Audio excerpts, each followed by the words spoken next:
নমস্কাৰ বন্ধু বান্ধৱীসকল, আজি মই লৈ আহিছোঁ ক্লাছ 6ৰ আইতাক মই কিদৰে পঢ়িবলৈ শিকালোঁ তাৰ কুৱেশ্যন আনচাৰ। প্ৰথম প্ৰশ্নটো আছে, দফাটোৰ প্ৰথম বাক্যটোত উল্লেখ কৰা মই শব্দটোৱে কাক বুজাইছে। ইয়াৰ উত্তৰটো হ'ব দফাটোৰ, তোমালোকে এইটো গোটেইটো লিখি ল'বা, মই হেৰিৰে শ্বৰ্টকৈ কৰিছোঁ।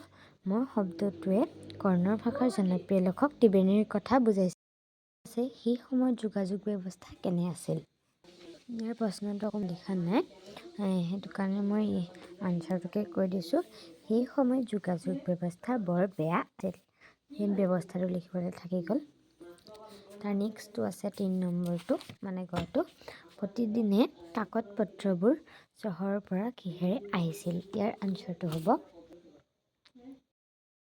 প্ৰতিদিনে কাকত পত্ৰবোৰ চহৰৰ পৰা এখন বাছেৰে আহিছিল। এনেকৈ লিখিবা। মোৰ আখৰবোৰ বেয়া, ধৰিব পাৰিছে নে নাজানো, এইটো প হয় দেই, পৰা নহয়। ইয়াৰ ঘৰটো হ'ব বাছখন গাঁও আহি পোৱালৈ অধীৰ আগ্ৰহে বাট চাই থকাৰ কাৰণ কি।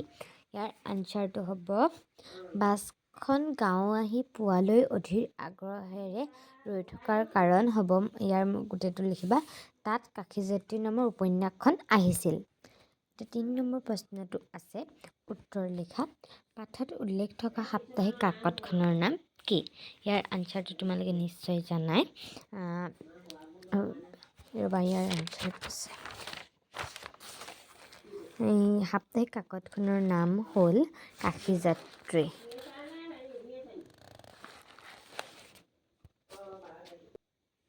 তাৰপাছতে খটো হ'ব আইতাকে কাকতখন কিয় ভাল পাইছিল, মানে তিষ্টাকৰ কথা কৈছে ত্ৰিবেণীৰ আইতাক। ইয়াৰ আনচাৰটো হ'ব আইতাকে কাকতখন ভাল পোৱাৰ কাৰণ হ'ল তেওঁ নিজৰ জীৱনৰ লগত মিল থকা যেন পাইছিল। গটো আছে আইতাকে লোৱা দৃঢ় সংকল্পটো কি। দৃঢ় সংকল্প মানে সংকল্পও হয়, মানে প্ৰতিজ্ঞা। আইতাকে লোৱা দৃঢ় সংকল্পটো হ'ল কাইলৈৰ পৰা কৰ্ণৰ বৰ্ণমালা শিকিব, আৰু শিকিম বুলি লিখিবা তোমালোকে, আৰু সৰস্বতী পূজাৰ দিনাখন তেওঁৰ শিকন সমাপ্ত কৰিব। ইয়াৰ আনচাৰটো তোমালোকে লিখা আছে পেজ নম্বৰ 71 পাই যাবা।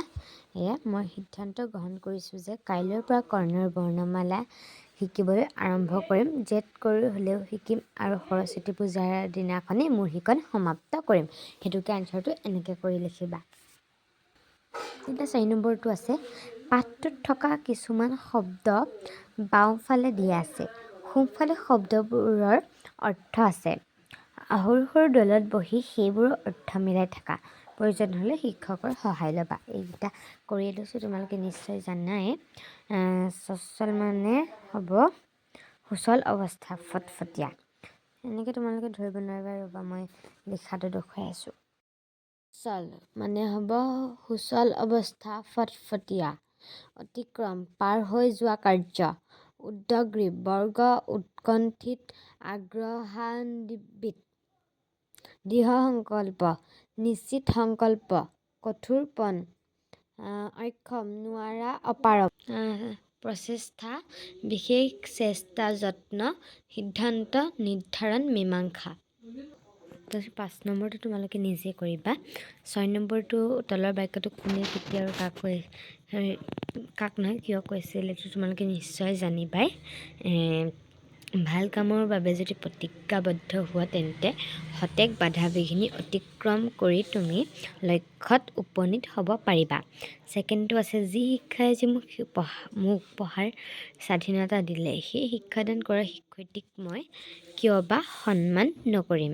এই দুটা ৰ'বা তোমালোকক মই কৰি দিম, তোমালোকে লিখি ল'বা। এইটো আইতাকে কৈছিল ত্ৰিবেণীৰ, অৰ্থাৎ তিষ্টাকে কৈছিল। কেতিয়া কৈছিল, যেতিয়া তেওঁ 62 বছৰ বয়সত লিখা পঢ়া শিকিম বুলি কৈছিল, তেতিয়া ত্ৰিবেণীয়ে হাঁহোতে তেওঁ কৈছিলে। এইটো যি শিক্ষাই যে মোক পঢ়াৰ স্বাধীনতা দিলে, ইয়াৰ আনচাৰটো হ'ব যেতিয়া তেওঁ ভৰি স্পৰ্শ কৰিছিল, তেতিয়া তেওঁ ত্ৰিবেণীয়ে অবাক হৈ যোৱাৰ কাৰণে কৈছিলে। এই কথাষাৰ আইতাকেই কৈছিল। কিয় কৈছিল, যেতিয়া তেওঁ অনৰ্গলভাৱে কাহিনীটো পঢ়ি যাব পাৰিলে বা উপন্যাস যি হওক তেওঁ অনৰ্গলভাৱে পঢ়ি যাব পাৰিলে। তাৰ পাছতে আছে সাতটো তোমালোকে নিজে উলিয়াই ল'বা। আঠটো উপযুক্ত স্থানত যতি চিহ্ন বহাই তলৰ দফাটো পুনৰ লিখা। আইতাৰ দৃঢ় সংকল্প দেখি মই হাঁহি সামৰিব নোৱাৰিলোঁ। দফা হ'ব হাঁহি হাঁহি গ'লোঁ ৬২ বছৰ বয়সত লিখা পঢ়া শিকিব আইতা। আপোনাৰ আইতাৰ এইখন আছেনে ৰ'বা পকিছে। এয়া তোমালোকে স্কিপ নকৰি এইকেইটা চাই যাবা, তেতিয়াহে এইকেইটা ধৰিব পাৰিবা। মই লিখি নিদিওঁ, তোমালোকে নিজে লিখি ল'বা। এইখিনি তোমালোকৰ এক্সামত আহিব দেই। তোমালোকে এইটো মুখস্থ কৰিবা, এইটো মষ্ট ইম্পৰ্টেণ্ট হয়।